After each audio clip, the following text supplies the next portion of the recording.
안녕하십니까. 이판사판 스포츠 토크 이광용의 옐카 3 축구 이야기 시간입니다. 옐카 유블루의 맨시티, 샤신의 아탈란타는 없었지만 레드의 파리 파히는 파이널까지 갔던 오빠이. 2019-2020 별들의 전쟁이 막 끝났습니다. 오늘 새벽 그 현장에서 생생하게 중계를 하고 오신 우리 샤신. 잘 들었어요. 고생하셨습니다. 아니요, 그런 큰 경기 원래 하고 싶어 하지 않아요. 저는 성격이. 대한민국 축구 해설계의 한지 플릭이라고 제가 많이 말씀드립니다. 드리고 싶습니다. 한지 플릭도 청주한신가요? 자, 여기서 2019-2020 우에파 챔피언스리그 한 줄 요약 유블루. 바이에른은 괴물이다. 네, 그렇게 하고 싶습니다. 인간이 아닌 것 같아요. ET들인가? 샤신. 저는 여러 곳에서 한지 플릭을 찬양했습니다. 이상 끝. 청주 한씨 한지 플릭. 레드. 네이마르 언젠가 우승합니다. 믿으십시오. 네이마르입니다. 억울하게 졌습니다. 엄살이나 그만 부르려 그러죠. 근데- 느린 그림에 그렇게 맞는 게 나왔는데. 아니 냉정하게 보면 네이마르 선수 책임이 꽤 커요. 인정. 왜냐하면은 제일 잘하는 에이스가 못하면은 뭐 책임이 당연히 에이스한테 가니까. 근데 이제 아쉽죠. 축구는 개인 종목이라면서요. 그러니까 그거를 보여주고 결승까지 올라왔는데 바이에른이라는 그런 인간미 없는 축구에 당한 이 로망. 로봇 같은. 로봇의 인간이 지는 모습을 보고 굉장히 로봇이야. 알파고와 이세돌의 맞대결에서 해서 우리가 이세돌 기사를 굉장히 응원했잖아요. 네. 그런 것처럼 네이마르를 응원해야 됩니다. 바이에른은 인간이 아니기 때문에. 거긴 아니 알파고. 노이어는 좀 인간 같지 않긴 거긴 하죠. 알파고. 일단은 이렇게 해서 2019-2020 시즌 유럽 축구의 한 시즌이 완전히 끝났습니다. 그런데 이 시즌이 끝나니까 뭔가 한 시대가 저무는 느낌이 들어요. 특히 이번 챔스의 4강 대진이 만들어졌을 때 그런 얘기가 많이 나왔는데 프리메라리가 프리미어리그 클럽이 한 팀도 없었던, 특히 메시와 호날두 모두가 없는 챔스 4강도 상당히 낯설거든요. 우리가 메날두의 시대를 살고 있다. 2010년 이전부터 십수년을 그렇게 얘기를 해왔는데 이제 메날두가 끝났구나라는 얘기가 공식적으로 조금씩 나오기 시작했다라는 거죠. 우리 어떻게 보시는지. 시대가 끝났다기보다는 장악력은 좀 떨어진 것 같아요. 근데 이렇게 얘기하기는 조금 미안한 게 메시가 그 사이에 15년 그 사이에 챔피언스리그 4번 우승했고요. 호날두가 5번 우승했습니다. 그러면 그 사이에 9번을 두 분이 하신 거고 발롱도르는 6번, 5번을 했어요. 이런 분들한테 이제 끝났다 이러기는 좀 뭐하고 제가 보기엔 메시와 호날두는 크게 변하지 않았는데 그 옆에 있는 친구들이 좀 많이 약해진 것 같아요. 친구들이 약해진 거지 두 선수가 그렇게 약해진 건 아니다. 근데 다만 바르셀로나하고 유벤투스의 실력이 지금 챔피언스 리그를 먹을 정도의 실력이냐라고 하면 아니지만 메시와 호날두는 아직 끝나진 않은 것 같아요. 다만 장악력은 좀 떨어졌다. 그 메날두의 시대 종원은 아니다. 종원은 아직 아닌데 나이가 많잖아요. 나이가 이제 33. 그러니까 신문 만 나이로 하면 메시가 지금 33살. 신문 나이 오랜만에 듣고. 왜냐면 이제 생일을 굳이 따지자면 그렇죠. 제가 이제 실수할 수 있으니까. 그러니까 올해에서 출생년도 빼는 그죠, 출생년도 나이. 뺀 그게 신문 신문 나이거든요. 나이거든요. 그 메시가 이제 33살, 호날두가 35살인데 장악력이 안 떨어지는 게 이상한 거다. 괴물도 아니고. 근데 이제 메시, 호날두가 2005년에는 몇 살이었냐? 신문 나이로 메시 만 18세, 호날두 만 20세였습니다. 그때부터 지금까지 했으니까 끝났다라고 하는 건 좀 예의가 아니고 진짜 오래 장악력은 해 드시긴 했네요. 진짜 오래 하셨죠. 제가 근데 아직 좀 남았습니다. 아직 남았다. 아직 좀 남은 것 같습니다. 레드제비는 어떻게 생각합니까? 저도 이제 골수나 뭐 이런 걸 찾아봤어요. 그래서 호날두가 이놈이 왜 이렇게 못하는 거야? 딱 보니까 올 시즌 37골 넣었더라고요. 경기당 슈팅 1위입니다. 네. 그리고 이 메시 이거 안 되겠는 걸? 31골. 네. 어시스트도 있죠. 네. 그리고 이제 챔스에서 메시가 올해 3골밖에 못 넣었더라고요. 이게 보니까 2006-7 시즌 이후에 제일 못 넣은 거예요. 그러니까 10년 넘게 항상 10골 언저리에서 놓은 거예요. 챔피언스 리그 대회에서만. 이런 선수가 뭐 2대8의 참사의 충격은 크지만 오늘 레드제민의 가르마 이거는 이제 복고 레트로 2대8.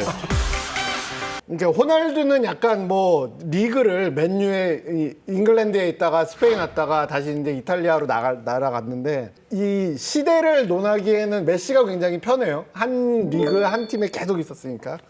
근데 보면은 이제 메시의 시대가 끝났다기보다는 이제 바르셀로나의 최고 전성기가 저물었다라는 얘기를 하는 게 더 정확한 표현이 아닌가. 그리고 이 모든 게 다 네이마르 때문이다. 뭐 이런 또 사적도 붙이고 싶고요. 아니 네이마르 선수 황제 대관식 못했다고 다 지금 언론에서 얘기하지 않아요? 바르셀로나가 2017년 네이마르가 떠나면서부터 급락 이른바 망가지기 시작했어요. 그러니까 MSN 라인이 예, 해체되면서부터다. 해체되면서부터 그 다음부터 대형 영입들이 다 헛발질. 그러니까 네이마르가 만약에 그때 엉뚱한 짓을 안 했으면은 굉장히 자연스럽게 바르셀로나의 그런 그 강세는 이어질 수 있었어요. 분명히 이어질 수 있었고 그렇게 원했던 이제 자기가 주인공인 과정도 분명히 갈 수 있었는데 그걸 못 참고 떠나버린 게 본인한테도 굉장히 좀 손해였던 것 같고 바르셀로나한테도 너무나 큰 충격으로 남지 않았나 결국에는. 자, 샤신께 묻겠습니다. 네. 메날두의 시대는 끝났습니까? 저는 사실상 끝났다고 생각해요. 네, 저는 사실상 냉정하게 봤을 때 뭐냐면 이제 이런 거예요. 뭐든지 다 사이클이 있고 결국은 그 인간이 이길 수 없는 건 결국 시간은 이길 수가 없어요. 저는 사실은 냉정하게 봤을 때 작년 정도부터는 메날두의 시대가 아니라 이미 과도기 내지는 춘추전국에 저는 접어들었다고 생각을 해요. 그러니까 이미 지난해에 뭐 이론의 여지가 좀 있고 뭐 반대하는 분들도 계시겠지만 일단 루카 모드리치 선수가 발롱도르를 뺏어왔잖아요. 작년이 아니고 재작년이군요, 벌써. 예, 네. 그리고 작년에는 이제 메시 선수가 발롱도르를 타긴 했지만 전체적으로는 이제 제 느낌에서는 그래요. 이제는 메시 선수라든가 호날두 선수가 뭔가 독보적인 압도하는 그런 차원이라기보다는 이제는 정말 상위권의 여러 선수들이 뭔가 이제 경합하는 시대가 됐다. 그러니까 예를 들어 올해만 하더라도 사실 올해는 레반도프스키 선수가 타는 게 당연하긴 한데 뭐 여러 후보들이 있었죠. 사실 거기에는 메날두 선수도 여전히 포함이 되지만 예를 들어 뭐 프리미어 리그의 또 지배자 미드필더인 케빈 더브라이너 선수라든가 여러 명의 선수들이 이제는 같이 거명이 되면서 예를 들어 투표를 하더라도 굉장히 이제는 다 근소하게 나오거든요. 네. 그러니까 제 생각에는 아까 뭐 블루 말씀대로 메날두의 시대가 완전히 끝났다라고 하면은 약간 잔인한 것 같아도 제 생각에는 이제 메날두의 시대라고 부르기는 어렵다. 지금의 시대는. 그러면 끝난 거네. 네, 그러니까 끝났다. 그러니까 사실상 끝났다. 지금은 춘추전국 내지는 이제 과도기라고 우리가 불러야지 메날두 시대는 아닌 것 같다라고 저는 과감하게 말씀드립니다. 네, 우리 샤신이 정리를 해주셨습니다. 메날두의 시대는 끝났다. 예. 오늘 방송 여기서. 아니 그런데 여전히 최상위권 선수들 가운데에는 포함돼 있어요. 최근 몇 년도 EPL 팀들이 유럽 축구에서 강세를 보였는데 이번 시즌 챔피언스리그 4강에 올라간 팀은 분데스리가 2팀, 리그양 2팀이란 말이에요. 리그양 2팀이 챔피언스리그 4강 올라간 게 있었나요? 이전에? 사상 처음입니다. 두 팀이 올라간 건 없죠. 네, 사상 그렇죠. 처음입니다. 네. 근데 리그 수준이 올라왔느냐라고 하면은 좀 모르겠고 상위권 팀들은 강해진 거 맞는 것 같습니다. 뭐 리옹, 예전에 뭐 AS 모나코 그리고 파리 생제르맹은 확실히 강해졌는데 다만 리그 수준 자체가 뭐 라리가나 세리에나 뭐 EPL만큼 올라왔느냐 그건 또 아닌 것 같아요. 제가 이제 기록을 5시즌 뽑아봤는데 아직도 라리가가 제일 많아요. 6시즌 동안 4강에 올라간 팀이 EPL 4팀, 라리가 6팀, 분데스리가 4팀, 이게 중복 가능입니다. 세리에 2팀, 리그왕 3팀, 에레디비지 1팀인데 이걸 보면 아직도 어느 리그가 이제 지배를 한다라고 하기에는 조금 어려운데 다만 이제 라리가 보면 같은 팀들이 계속 올라오죠. 레알 마드리드, 아틀레티코 마드리드, 바르셀로나 그러니까 어느 리그가 최상위 팀이 더 많이 강한가가 중요한 시절이 된 것 같아요. 그런 의미에서 리그왕이 강해졌다라고 하기에는 좀 어렵지만 파리 생제르맹은 많이 강하다. 뭐 이렇게 정리하면 될 것 같습니다. 2019-20 시즌은 근데 분명히 짚고 넘어가야 될 거는 정상적인 운영이 아니었다는 거죠.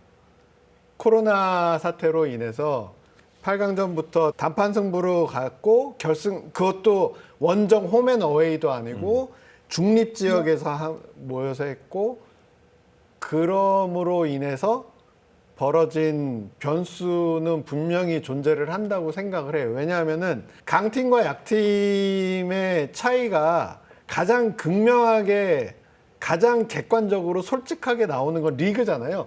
여러 번 싸워가지고 제일 잘하네. 딱 한 번 잘한 게 아니라 여러 번 싸워서 잘하네. 근데 홈앤어웨이 방식이 아니라 단판 승부, 그것도 중립 지역에서 했다라고 한 결과에 대해서 담론으로 이렇게 일반화를 하기에는 좀 무리한 부분이 있지 않나. 생각보다 큰 변수라는 거죠. 저는 굉장히 큰 변수라고 생각을 해요. 왜냐하면 팬도 없죠. 홈앤 어웨이도 아니죠. 이동 간에 무슨 그런 변수도 없었죠. 단판 승부였죠. 이거는 사실 올 시즌 지금 바이에른 뮌헨이 우승을 하긴 했지만 챔피언스 리그 역사에서 얼마나 큰 의미를 부여할 수 있을까라고 생각하면은 사실 이번 대회는 좀 뭐 우여곡절이 많았다라는 정도의 의미밖에 되지 않지 않을까라는 생각이 들어요. 그러네요. 근데 레드제민 말 들어보니까. 그 말한 걸 좀 받으면 지난 대회 업셋이 얼마나 많았는지를 보면 그 특수성이 사라졌다는 게 큰 의미로 좀 다가오는 것 같아요. 지난 시즌에 16강에서 3경기 아약스, 레알, 아틀레티코, 유벤투스, 파리 생제르맹, 맨유 이게 다 1차전에 이긴 팀들이 뒤집혔어요.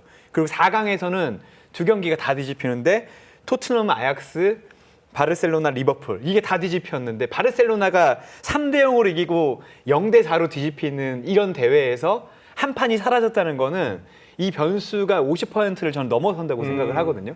물론 지금 올라온 팀들이 자격이 없었다는 게 아니라 이 팀들이 2경기를 치렀고 그리고 홈앤드 어웨이로 치러졌을 때는 확실히 또 달랐을 것 같아요. 그리고 이 공교롭게도 라이프치히, 바이에른, 리옹, 파리 생제르맹이 가장 많이 쉬었습니다. 파리 생제르맹하고 리옹은 시즌을 빨리 접으면서 거의 뭐 챔피언스리그 체제로 했고요.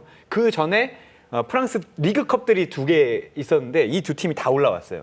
그러면서 컨디션 조절이 엄청나게 가능했고 라이프치히와 바이에른 6월 30일에 이제 리그 경기를 마치면서 7월 한 달을 준비를 할 수 있었는데 이게 2002년에 우리가 월드컵 준비하듯이 월드컵 했던 거네. 준비하듯이 거의 이제 쉬어 한 달 플랜 이런 거 쫙 짜놨는데 EPL하고 시리에는 8월 초반까지 치고 봤습니다. 이런 것들을 무시할 수가 없을 것 같아요. 그러니까 바이에른 뮌헨이 올 시즌 가장 강한 팀인 건 맞는 것 같은데 가장 강한 팀이 꼭 우승을 하는 건 아니잖아요. 그런 변수들이 싹 사라졌으니까 올 시즌을 가지고 말한 대로 이게 흐름이 이렇다라고 얘기하기는 좀 어려울 것 같습니다. 근데 저는 조금 또 여기서 가장 강력한 얘기를 자, 하면 챔피언스리그 이 토너먼트 마지막 순간을 중계하신 우리 샤신 선생님 말씀해 저는 주십시오.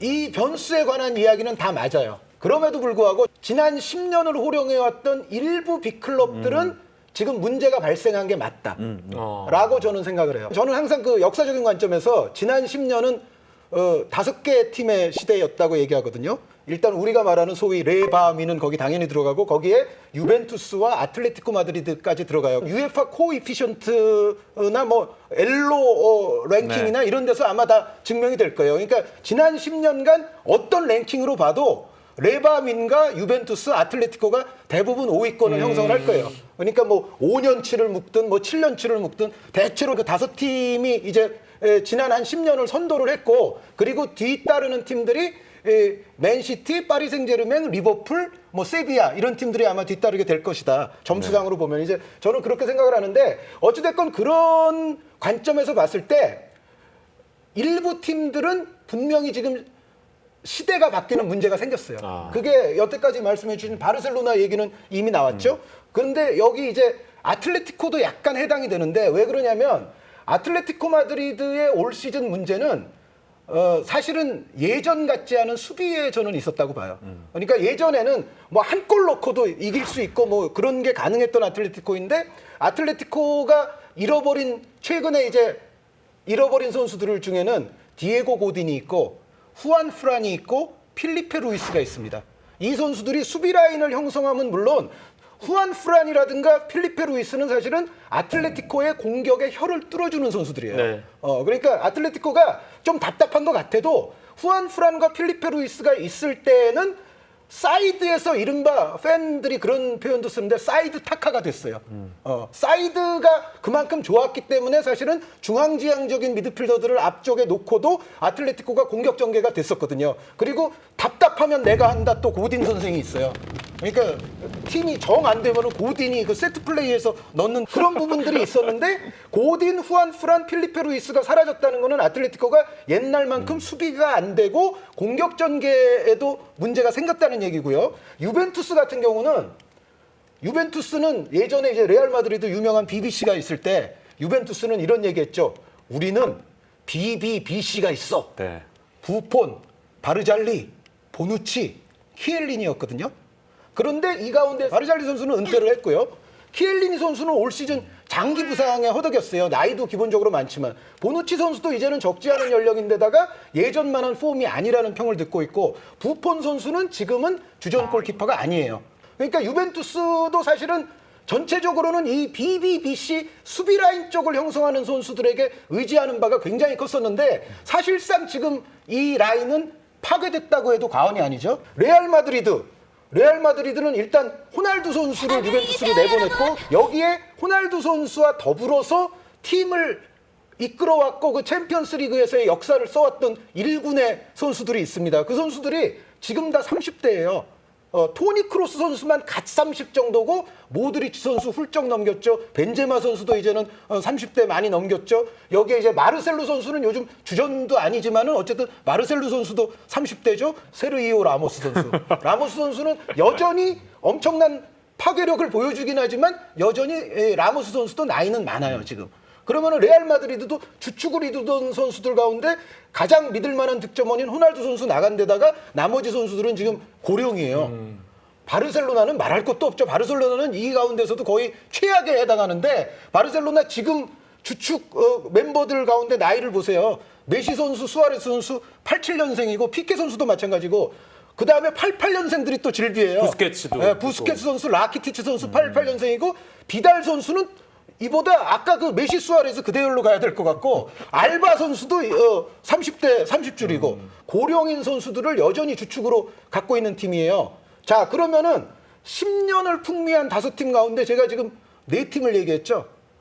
유벤투스, 아틀레티코, 레알 마드리드, 바르셀로나. 네. 여기서 바이에른 뮌헨만이 살아있는 거예요. 물론 바이에른 뮌헨도 레반도프스키 선수가 30대고 노이어 선수가 30대고 토마스 밀러 선수도 이제 연령이 적지 않고 중심적인 선수들 가운데 몇 명은 바이에른도 이제 나이를 먹고 있지만 그럼에도 지금 뛰는 선수들 중에 주축 보세요. 키미 선수, 알폰소 데이비스 선수, 오늘 결승골의 영웅인 코망 선수, 그나브리. 네, 그나브리 선수 등등 이런 선수들이 새로운 주축의 가세가 고레츠카도 되면서 있네요. 고레츠카 선수 아주 좋죠. 지금 예. 폼이. 고레츠카 선수 그리고 플레이메이킹을 또 엄청나게 잘해준 티아고 선수는 아직 30은 안 됐어요. 20대 후반이긴 한데. 그러면은 바이에른 뮌헨만이 시대를 풍미해왔던 팀들 중에 유일하게 제가 봤을 때는 신구 조화, 이른바 경험과 패기의 조화, 경험과 활동량의 조화 이런 부분들이 바이에른 뮌헨만이 가장 완벽하게 아직도 살아있어요.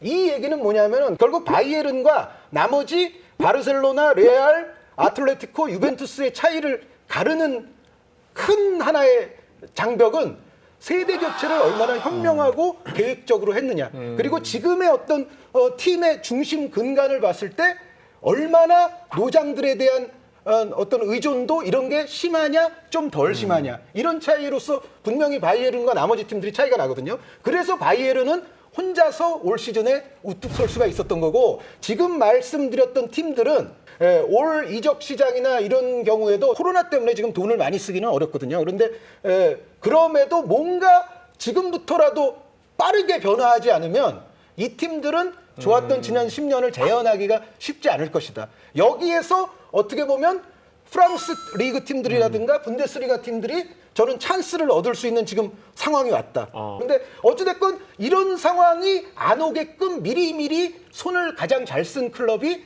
바이에른 뮌헨이에요. 근데 제가 궁금한 게 바이에른 뮌헨이 2019-2020 시즌 니코 코바치 체제에서는 엄청나게 헤맸잖아요. 니코 코바치의 바이에른 뮌헨과 한지 플릭의 바이에른 뮌헨. 바이에른 뮌헨의 팀 시스템은 그대로였을 텐데 뭐가 달라진 거였어요? 있는 선수들과 코바치 감독은 관계도 그리 좋지 못했을 뿐 아니라 있는 선수들의 능력을 최대한 끌어내는 방법을 몰랐던 거죠. 그리고 어떻게 보면 바이에른 뮌헨의 어떤 정신, 철학 그런 부분들을 코바치 감독은 완벽하게 자신이 몸에 체득하고 있지를 못했어요. 근데 한지 플릭 감독은 아니었음에도 불구하고 바이에른 선수들을 어떻게 쓰는 게 가장 좋은 거지? 라는 생각을 저는 원래 하고 있던 사람이 감독 대행을 저는 맡았다고 생각해요. 그러니까 같은 선수들을 이었지만 같은 선수들을 쓰는 방식이 달랐고 한지 플릭 감독이 들어서서는 모든 선수들이 다 컨디션이 폼이 극상이 됐잖아요. 그 부분이 분명히 있죠. 그런데 여기서 제가 이제 장황하게 얘기했기 때문에 레드헌한테 마이크를 넘기고 싶은데 제가 빼놓은 리그가 하나 있어요. EPL. 프리미어리그 팀들은 최근 한 1, 2년간 리버풀이 시대를 또 풍미했다고는 볼 수 있지만 그리고 맨체스터 시티는 뭐 쭉 강하긴 했죠. 그런데 프리미어리그 팀들도 그럼 아까 제가 말씀드린 그 거함 4팀 있잖아요. 내려가는 거함 4팀. 이 팀들과 같은 선상에 놓을 수 있을 거냐 아니면 다른 유형이냐 라는 얘기를 제가 안 했기 때문에 프리미어리그 팀들에 관한 얘기를 저는 레드에게 넘기고 싶습니다. 프리미어리그에서 사실은 양강이라고 하면 누가 뭐래도 지금은 최근 한 2, 3년을 생각하면 리버풀과 맨시티잖아요. 근데 이번 유럽 클럽 대항전에서는 뭐 리버풀은 일찌감치 아틀레티코에게 떨어져 나갔고 맨시티도 결국 4강에 못 들었단 말이에요. 냉정하게 어떻습니까, 레드제민? EPL 팀들 보기에. 펩과 맨시티의 실패가 굉장히 뼈아픈 결과였던 것 같고 하지만 여전히 프리미어리그는 경쟁력이 있다고 생각을 해요. 왜냐하면 지금 절대 무시할 수 없는 게 코로나가 와서 지금 다들 어려워요. 다들 어려운데 굉장히 역설적으로 원래 부잣집은 안 어려운 거예요. 버틸 체력이 남아있는 부잣집들은 버티는 거예요. 가장 대표적인 게 이제 중동 슈퍼리치가 갖고 있는 PSG와 맨시티는 버틸 수 있어요, 여기는. 이 오일머니로 무장한 이 두 팀은 코로나가 오든 말든 버틸 수 있어요. 독하게 말씀드리면 K리그가 코로나에 버티는 것과 마찬가지 이 친구예요. 왜 여기서도 총 꺼내고 그래요?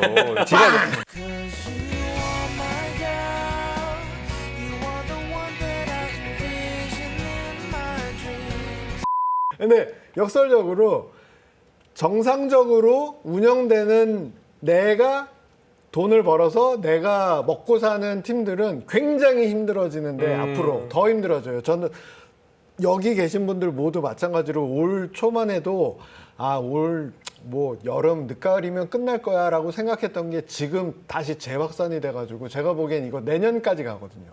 보면 그러니까 코로나가 일으킨 이 모든 호주머니가 줄어드는 현상이 내년까지 분명히 간다고요.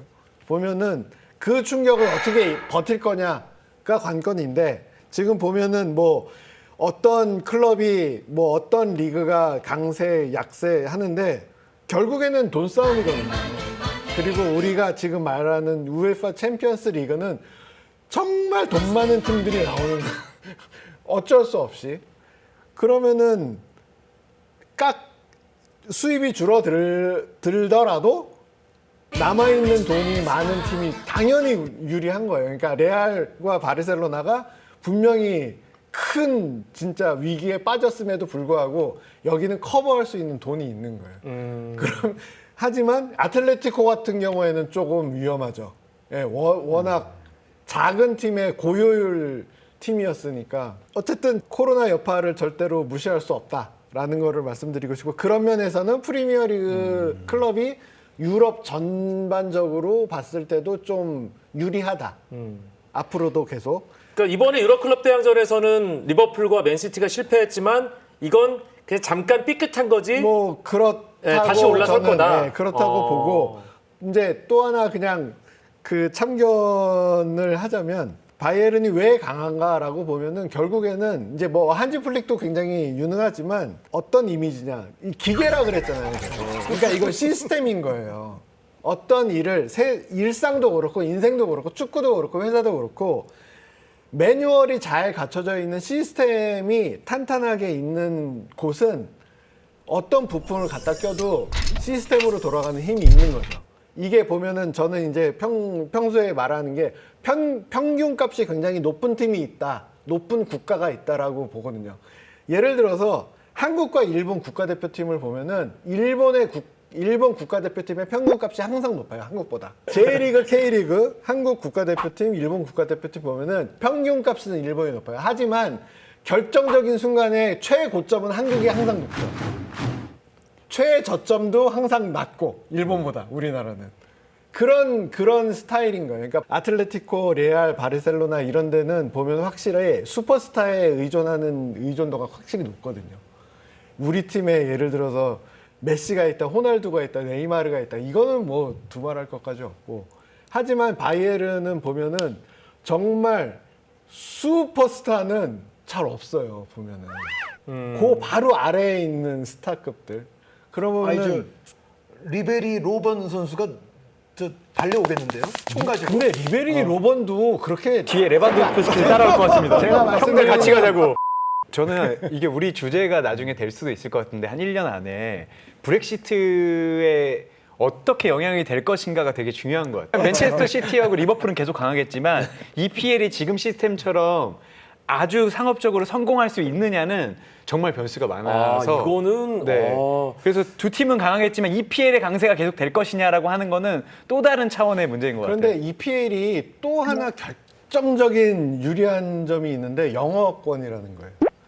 그것도 절대 무시하지 못해요. 그러니까 우리 축구 자본주의자 리블루가 제안한 이 브렉시트와 이 유럽 축구의 상관관계는 옐카 외전, 옐코노믹 이런 거 하나 만들어가지고 그때 한번 다루기로 하고요. 근데 저 레드가 이야기한 이제 긴 내용 중에 맨 앞부분은 사실은 제가 마이크 넘길 때 원하던 대답이 나온 거예요. 제가 왜 아까 유벤투스, 레알, 바르셀로나, 아틀레티코 얘기하면서 여기 EPL 명문 강호들 또 얘기를 안 했느냐. 저는 사실은 이제는 이 5강 그리고 리그로 보면 전체적인 리그 기준에서는 라리가가 지난 한 7, 8년, 한 10년 가까이 가장 강했어요. 리그로 보면 라리가 그리고 팀으로 보면 아까 말씀드린 5팀. 네. 이 시대가 이제는 끝나면서 제가 작년부터 설파한 거는 이젠 그것을 넘겨받을 리그는 EPL이다. 저는 기본적으로 그렇게 생각을 했는데 어떻게 올 시즌에는 EPL 팀들이 유로파에서도 하나도 안 보이고 세비야한테 다 졌어요 사실은. 그리고 챔피언스 리그에서도 뭐 4강의 그림자도 안 보이고 두 대회에서 모두 이제 EPL 팀이 사라지긴 했지만 그럼에도 아까 맨 처음 도입부에 레드가 이야기한 것처럼 저는 그래도 EPL은 쉽게 무너지지 않는다. 왜? 돈이 있으니까. 돈이 있기 때문에 예를 들어 이번에 가장 각광받은 게 또 독일 감독들 아닙니까? 그러니까요. 독일은 뭐 감독들 키워내는데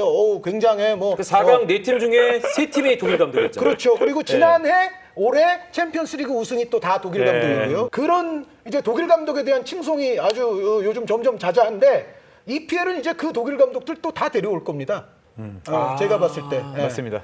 제가 얼마 전에 더 믹서라는 마이클 콕스라는 유명한 평론가의 책을 이제 제가 검수를 했는데 그 더 믹서의 그 믹서라는 뜻이 믹서가 이제 같이 섞어놓고 가는 기계잖아요. 그러니까 EPL을 가르쳐서 더 믹서라고 하는 거거든요. EPL은 뭐 스페인적인 특징, 이탈리아적인 특징, 독일적인 특징, 네덜란드적인 특징, 포르투갈적인 특징 이런 특징들이 다 잘 섞이고 버무려지는 곳이 지금의 EPL이라는 건데 그 원동력은 돈이고 그 원동력으로서 감독도 데려오고 선수도 데려오고 이렇게 하기 때문에 뭐 자국 선수들만으로 보면 또 자국 지도자로만 보면 좀 약해 보여도 그래도 계속 풍요로운 리그를 지금 대표적으로 만들고 있는 곳이 EPL이 맞거든요. 그래서 저는 올 시즌 챔피언스리그, 유로파리그 양대 리그에서의 어떤 실패와는 별개로 그래도 EPL이 살아남을 수 있다. 독일 감독들이 칭찬받아? 그럼 독일 감독을 데려와. EPL은 또 그렇게 할 거예요. 제가 보면은. 프리미어 리그가 경쟁력이 있다는 거는 숫자로도 나타나는데 유럽 구단 매출 톱 10으로 보면은 리버풀, 토트넘, 첼시가 유벤투스보다 돈을 많이 벌고 도르트문트, 아틀레티코보다도 훨씬 많이 벌어요. 토트넘 첼시가요. 예, 더 많이 벌어요. 그러면은 이 위에 있는 프리미어 리그의 이 유럽권, 4위권, 6위권에 있는 팀들은 그들의 경쟁력은 그렇게 쉽게 줄어들지 않죠. 한순간에. 챔피언스리그 결승전 중계 중에 제가 가장 인상적인 샤신의 멘트가 점원 프레싱이 스페니시 테크니컬 어빌리티를 찍어 누르는. 최근에 어떤 네. 외국 평론가가 쓴 칼럼에 첫 줄에 그게 있어요. 근데 아니 제가 이게 진짜 이게 돌고 돈다고 느낀 게 우리 기억나시죠? 2008년에 샤신이 유로 2008 스페인의 우승을 예측하면서 피무치기의 어떤 원조, 옐카 피무치기의 원조였잖아요, 그게. 근데 그때는 뭔가 둔탁한 그 압박 축구를 유려한 스페인의 기술 축구가 넘어서면서 이제 스페인의 티키타카, 이 기술 축구의 시대가 열렸다라고 그때 얘기를 했었잖아요. 그 유로 2008 정도를 기점으로 이제 라리가가 이제 한 10년 세월을 가진 거예요. 그게 이제 제가 아까 왜 그 5강이라고 얘기를 하냐면 역사적인 관점에서 보면 과르디올라 감독이 2008-2009 시즌부터 지휘봉을 잡았죠. 조세 무리뉴 감독이 인터밀란 트래블 이끈 이후에 2010년에 레알 마드리드로 옵니다. 그리고 2011년에 유프 하인케스 감독이 바이에른의 지휘봉을 잡게 되고요. 그리고 안토니오 콘테 감독이 유벤투스의 지휘봉을 잡습니다. 그리고 2011년 연말쯤 되면 시즌 중도에 디에고 시메오네 감독이 아틀레티코의 지휘봉을 잡아요. 맞아요. 이러면서 5클럽이 2011년쯤에는 완성이 돼요. 이때는 또 메시 선수가 그야말로 진짜 무소불위의 또 플레이를 펼칠 때고. 그래서 2011년에 완성된 이후로 한동안 이제 그 이후로 한 6, 7년, 뭐 한 7년 이 정도를 이 5클럽들이 가장 포인트를 많이 따내는 그런 시절이었는데 그거는 이제 갔고 이미 갔어요. 지난 시즌부터는 저는 이미 이 세력의 시대가 가고 EPL의 시대가 어느 정도 도래했다고 봤는데 올 시즌 EPL이 이 대회에서의 장사는 완전히 잡혔어요. 그런데 그럼에도 불구하고 EPL은 여전히 계속 앞으로도 그냥 갈 수 있는 여력이 있다. 그런데 지금 아까 말씀드렸던 그 한 시대를 일궈냈던 팀들은 이제는 정말 머리를 아주 진하게 쥐어짜야 된다. 그러니까 점원 프레싱을 상징하는 감독이 개겐 프레싱을 도르트문트에서 이미 보여줬던 그렇죠. 리버풀의 유르겐 클롭 감독이고 네. 한지 플릭 감독도 사실은 그 점원 프레싱의 중심에 있는 감독인 거잖아요. 그럼요. 스페니시 테크니컬 어빌리티라고 얘기했지만은 그 기술적이고 높은 점유율 이런 부분은 이제는 이거 가지고는 안 되고요. 그리고 프레싱 그리고 공수 전환의 속도, 페이스 이것이 결국은 더 중요시 되는 시대가 됐는데 여기에 이제 바이에른 뮌헨이라든가 혹은 최근 각광받는 또 나겔스만 감독이라든가 이런 독일 나겔스만. 감독들을 보면 다 갖추고 있어요. 절먼 특유의 그 프레싱도 있고 공수 전환의 속도도 있고 기본적으로 독일 팀들은 피지컬 있는 선수들이 또 스페인에 비해서는 또 더 많고 파워도 있고 여기에 심지어 점유와 기술적인 역량도 그렇게 옛날 우리가 뭐 전차 뭐 이러던 시대를 연상하듯이 마테우스 시대랑은 또 다른 거죠. 투박한 게 아니에요. 그때도 물론 독일 선수들이 기본기가 좋았습니다만 예전에 우리가 상상하는 그 독일의 이미지가 아니라 이미 독일이 2014년 월드컵을 우승할 때 가장 테크니컬한 팀으로 칭송받지 않았어요. 그래서 지금의 독일 축구는 테크닉에다가 기본적인 피지컬적인 장점 그리고 현대 축구의 가장 또 중요한 요소인 페이스, 이른바 스피드 여기에 이제 또 특유의 프레싱까지. 그래서 독일이 어떻게 보면 아까 제가 더 믹서라는 거를 얘기하면서 믹서가 지금 잉글랜드 리그다라고 얘기했지만 그냥 축구적인 관점에서 봤을 때는 사실은 독일 축구가 지금 더 믹서예요. 그렇기 때문에 바이에른이라든가 라이프치히 이런 팀들이 성공할 수 있는 거죠. 기본적으로. 아 근데 진짜 독일 감독들은 좀 인상적이에요. 근데 그럼에도 전체 리그가 분데스리가가 그럼 지금 1위냐? 그거는 아까 블루 얘기대로 그거는 그렇지 않을 수 있죠. 열카? 우리가 이 2019-2020 시즌 챔피언스 리그의 결과 하나만으로도 지금 이 시대 축구에 대한 수많은 이야기를 할 수 있다는 걸 오늘 세 분을 통해서 확인을 했는데 한 줄 요약으로 오늘 마무리하죠. 리블루. 네, 선수는 약해져도 팀은 약해지지 않는다라고 하고 싶습니다. 네. 선수는 흥망성쇠가 있고 나이를 어쩔 수 없지만 팀은 준비를 잘하면 계속 강할 수 있을 것 같습니다. 차이를 만들 수 있는 슈퍼스타를 보고 싶고 앞으로도 계속 보고 싶고 그래서 축구가 개인 종목이라는 사실을 입증할 만한 슈퍼스타의 도래를 기다리겠습니다. 끝까지 축구는 개인 축구. 아니 근데 네이마르 있는데 또 와야 돼. 누가 또 지금 나와야 돼요? 네이마르, 음바페, 포그바, 뭐 주앙 펠릭스 많아. 이런 친구들 중에 정말 말도 안 되게 혼자 해서 오늘도 혼자 하고 계시. 사신의 한 줄 요약 듣겠습니다. 한 줄 요약이요. 권불 10년 화무 11홍이라고 했습니다. 모든 일에는 또 사이클이 있는 법이고 축구에서도 그것이 예외가 아니라서 사이클은 또 돌고 도니까 이런 사이클의 변화에 가장 역시 잘 현명하게 대비를 하고 이런 것들이 축구팀들에게는 필요합니다. 네, 너무 한 가지에 집착하고 있으면 결국 그 사이클에서 뒤지게 되고 도태될 수가 있습니다. 네. 2019-2020 시즌 유럽 축구가 이렇게 마무리됐습니다. 2020-2021 시즌 코로나 상황이 뭐 어떻게 되느냐에 따라서 또 시즌에 영향을 줄 수 있겠지만 새롭게 시즌을 준비하는 팀들이 잘 팀을 다져서 멋진 축구를 팬들에게 보여주길 바라겠고요. 오늘 방송 보시고 여러분들 댓글 많이 남겨주십시오. 그리고 이런 주제로 한번 열카 축구 이야기에서 샤신 레드 블루와 이야기 나누고 싶다 하는 여러분들 원하는 주제가 있으시면 이런 얘기 좀 해주세요라고 댓글에 담아주시면 저희가 또 논의를 해서 그런 주제로 방송을 만들어 보도록 하겠습니다. 열카 3 축구 이야기 오늘 세 분 고생하셨습니다. 고맙습니다.